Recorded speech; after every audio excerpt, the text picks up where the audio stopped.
पूरे भारत में कुल 54 अपराध कर 800 करोड़ रुपए से अधिक का घोटाला करने वाले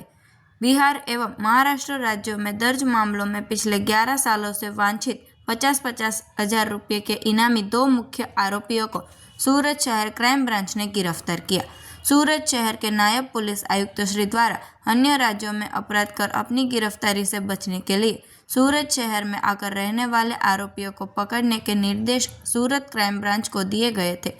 इन निर्देशों के तहत police inspector Shri DCB police station के मार्गदर्शन में डीसीबी पुलिस स्टेशन के पुलिस उप निरीक्षक तथा उनकी टीम आरोपियों